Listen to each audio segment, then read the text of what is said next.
पत्नी नाराज हो जाए तो उसमें जाकर के पति फिर मनाने जाता कि मारे तो टड्डो घड़ो तो बांधे निकलूं,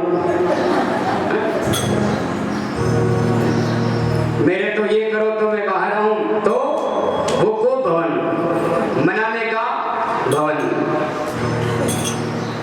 महाराज कह रहे अरे महारानी तुम किस कारण यहाँ आज को भवन में आई हो, क्या बात है, बोलो को भवन में क्यों आई हो।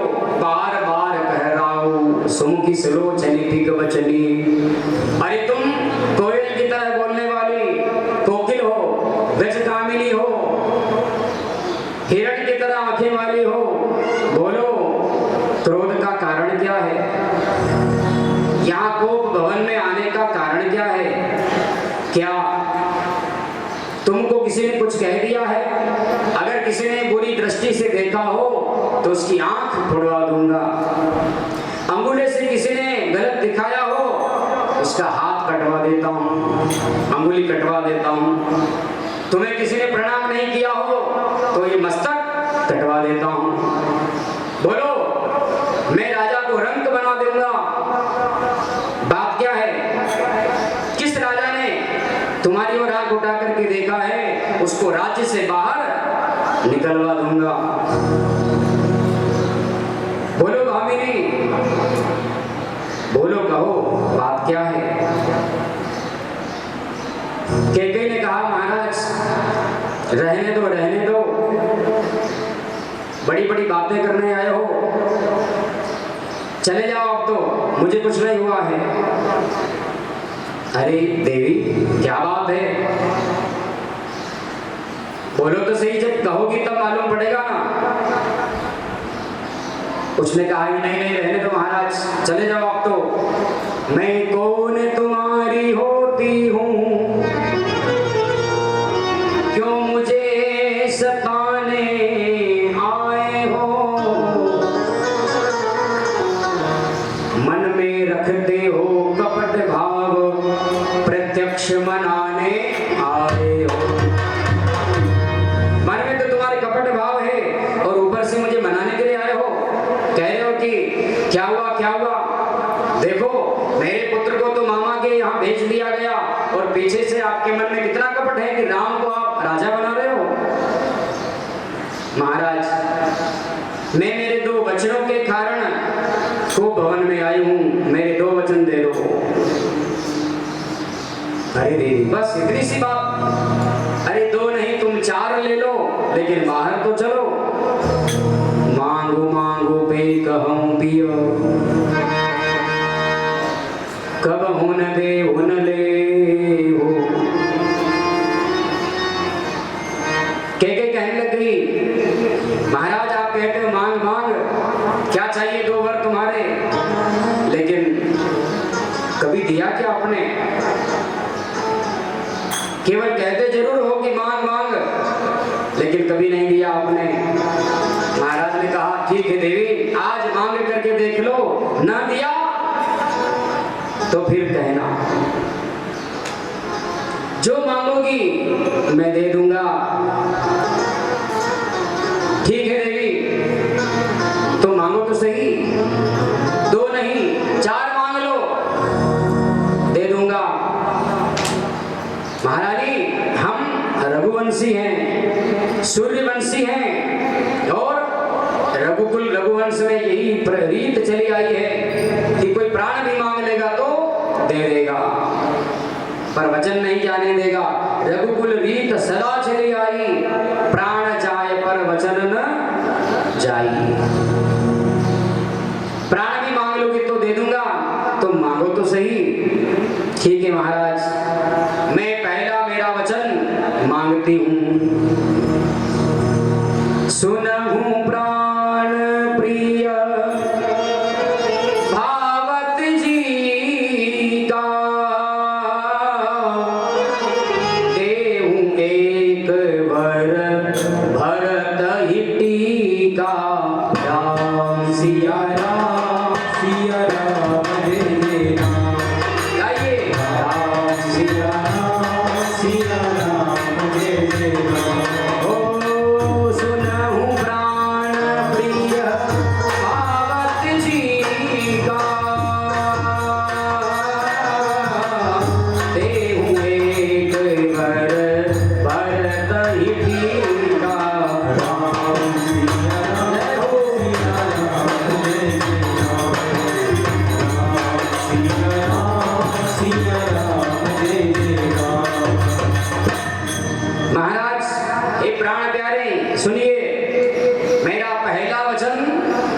सुनहु प्राण प्रिय भावत जी का। जी माने अपना मन, मेरे मन में ये भाया है, भावत मेरे मन में भा रहा है क्या? देहु एक वर भरत ही टीका। पहला वचन मेरा ये है कि भरत को टीका यानी राज तिलक होना चाहिए। दशरथ जी ने कहा महारानी चलो ठीक है, पहला वचन तुम्हें दिया, इतनी सी बात, भरत को राज टीका देना है ना, ठीक है वचन दिया, और दूसरा मांगो। उसने कहा महाराज मेरा दूसरा वचन बड़ा कठोर है, कहीं डगमगाना नहीं, चक्कर खा करके मत गिर जाना, मूर्छित मत हो जाना। अरे देवी ऐसा कौन सा वचन है, मांगो तो सही, क्या मेरे प्राण मांगोगी? दे दूंगा, कोई बात नहीं। नहीं महाराज, मेरे दूसरे वचन के लिए आपको पहले सौगंध राम की खानी पड़ेगी, तो मैं दूसरा वचन मांगूंगी। अरे देवी ऐसा क्या वचन है जो मेरे प्रिय पुत्र राम की सौगंध तुम खिलाना चाहती हो? ऐसा कौन सा वचन है?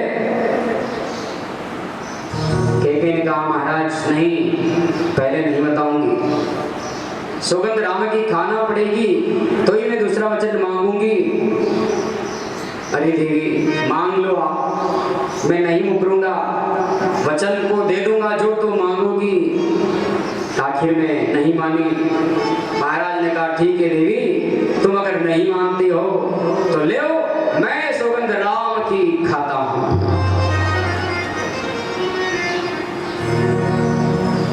सौगंध राम की खाई। कैकेयी ने पुनः कह दिया महाराज कान खोल करके सुन लेना, मुकर मत जाना। दशरथ जी ने कहा रानी जो तुमने कहा मैंने कर दिया है, मैंने कहा कि तुम मेरे प्राण भी मांग लोगी तो मैं दे दूंगा, सौगंध राम की मैं खा गया, इससे और बड़ा क्या है? बोलो मांगो तुम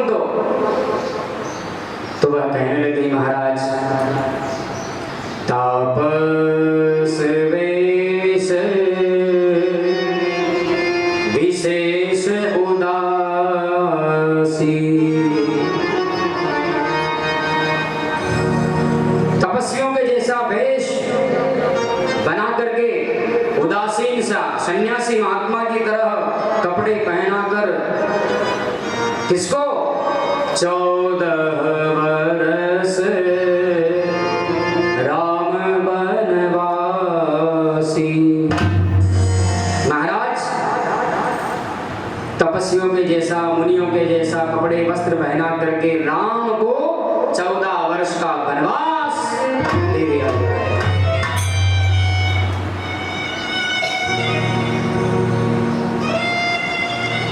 राम को वनवास का नाम सुनते ही तो महाराज धनाम से नीचे गिर पड़े। राम राम राम राम राम सुमिरन करने लग गए। देवी देवी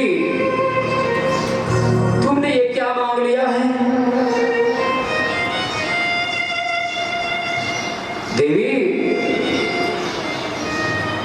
मुझे चक्कर आ रहे हैं, देवी गला सूख गया है, देवी मैंने ये नहीं सोचा था कि तुम मेरे पुत्र राम को 14 वर्ष के लिए वनवास मांगोगी। देवी ये वचन मैं तुम्हें कभी नहीं दे सकता हूं, चाहे तुम मेरे प्राण मांग लो मैं सहर्ष दे दूंगा, लेकिन मेरे बेटे राम को मैं कैसे वनवास भेज दूं?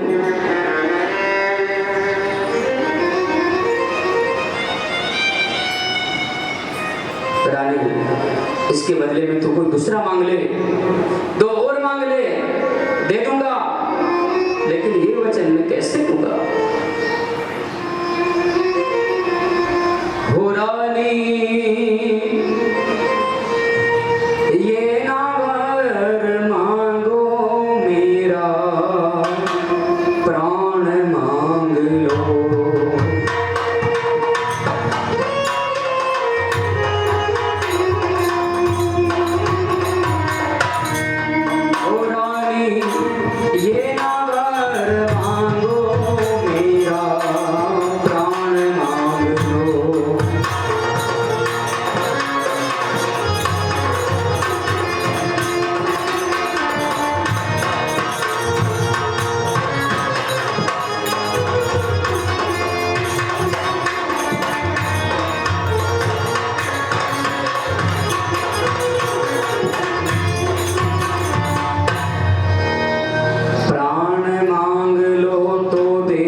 और श्री राम को वन मत भेजो, ओ होगी तेरी मेहरबानी रानी, मेहरबानी मेरा प्राण मान लो।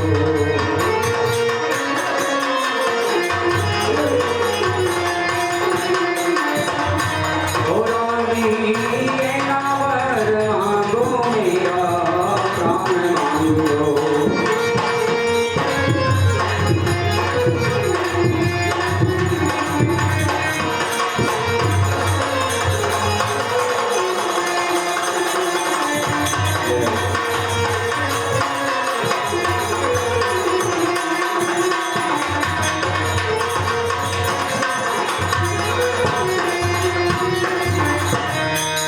राम राम सुमिरत रहे रानी, इसके बदले तुम दूसरा ले लो।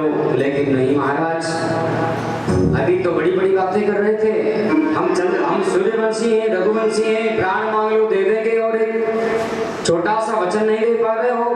बदल जाओ, अपने वचनों से मुकर जाओ। देना है तो महाराज मुझे यही चाहिए, दूसरा नहीं चाहिए। महाराज को पड़े पड़े रात भर निकल गई, सुबह की 4 बज गई। सब लोग उठे हैं, सब जय जयकार ध्वनि कर रहे हैं, राम राजा बनेंगे, राम राजा बनेंगे। कौशल्या आदि उठी है, राम जी भी उठे हैं, जागे हैं। सुबह हो गई, 6 बज गई। महाराज दशरथ जी तो जैसे मछली को पानी से बाहर निकाल देते हैं और वो मछली तड़पड़ाती है, ठीक उसी प्रकार दशरथ जी की दशा हो रही है। तड़प रहे हैं राम के वियोग में। राम राम करके उठे हैं। उधर राम जी ने पूछा सुमंत जी से, सुमंत बताओ पिताश्री कहाँ है? पता नहीं, नजर नहीं आ रहे, महलों की ओर भी नहीं है। कौशल्या मैया से जाकर के पूछा बताओ पिताश्री कहाँ है? नजर नहीं आ रहे हैं, महलों में नहीं है। कौशल्या ने देखा कि वास्तव में महलों में नहीं है। दासी से पूछा मंथरा से, अरे दासी मंथरा, तुमने कहीं महाराज को देखा है? मंथरा ने कहा वो तो महारानी कैकेयी के उस को भवन में है। क्या को भवन में? कौशल्या जी ने जाकर के देखा तो महाराज तो अच्छे मूर्छित अवस्था में पड़े हुए हैं, सिर्फ राम राम राम राम कह रहे हैं। महाराज क्या हुआ है? क्या हुआ है? महारानी कैकेयी से पूछा, बोलो महाराज को क्या हुआ है? ऐसे मूर्छित अवस्था में पड़े हुए हैं, तड़पड़ा रहे हैं, इनको क्या हुआ है? कैकेयी बोली, जो चीज अत्यंत प्रिय होती है वह रुलाती है। जिस चीज के ऊपर आसक्ति होती है, जिस चीज के ऊपर अधिक मोह होता है, मोह, वह रुलाती है। कौशल्या ने कहा कैसी बातें कर रही हो, क्या है ये, मैं समझ नहीं पाई। कैकेयी ने कहा कि राजा को, महाराज को राम अत्यंत प्रिय है, और जो अत्यंत प्रिय होती वही रुलाती है। अरे मैंने 2 वचन बाकी थे, मैंने आज मांग लिए, तो एक वचन तो दे दिया। बोले क्या? भरत तो टीका। दूसरा बोले राम को 14 साल का वनवास मांग लिया। बस ये सुनकर के महाराज गिर गए, पड़ गए, इसमें मैं क्या करूं? रात भर हो गई इनको। कौशल्या ने देखा ये बात है। इतने में राम जी आ गए। देखा तो राम राम करके पिताजी पूछा, माता मेरे पिता को क्या हुआ है? मोही कहूँ मात तात दुख कारण। मेरे पिता के दुख का कारण क्या है माता, कहो, जिससे मैं मेरे पिता का दुख दूर कर सकूं, कोई उपाय करूं। कैकेयी ने कहा, हे राम सुनो, सुनहु राम सब कारण एहु।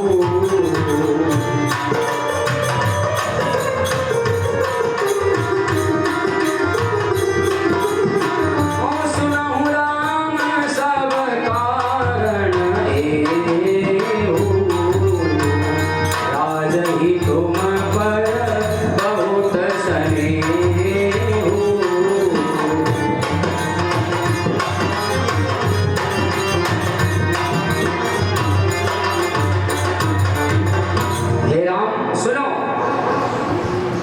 तुम्हारे दुख का कारण, पिता का दुख का कारण यही है क्या? बोले तुम ही हो।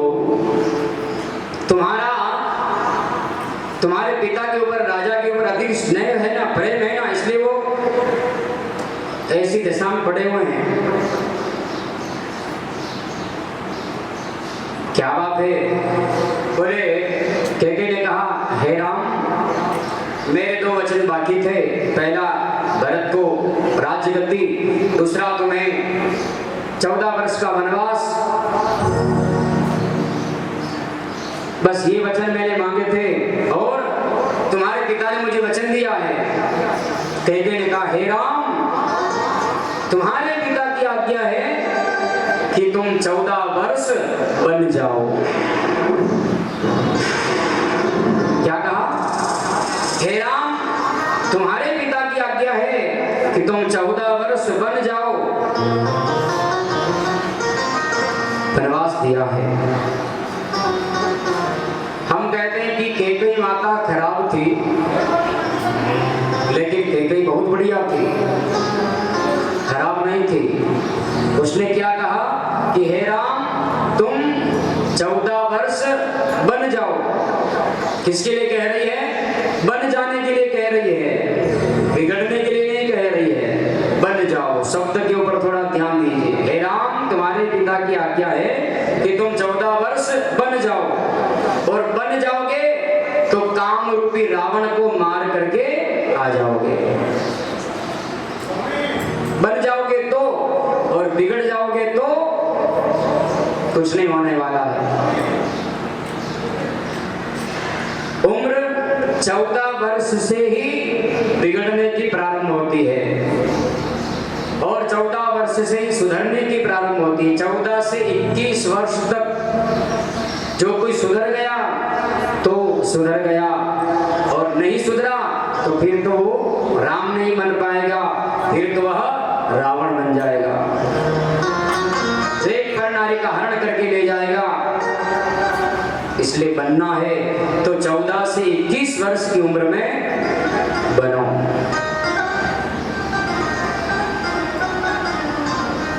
माँ ने ठीक कहा है, हे राम तुम बनो, बन जाओ। राम जी ने कहा, हे माता कोई बात नहीं, मेरे पिता की अगर आज्ञा है तो मैं 14 वर्ष तो क्या आजीवन भी वनवास बिता सकता हूं।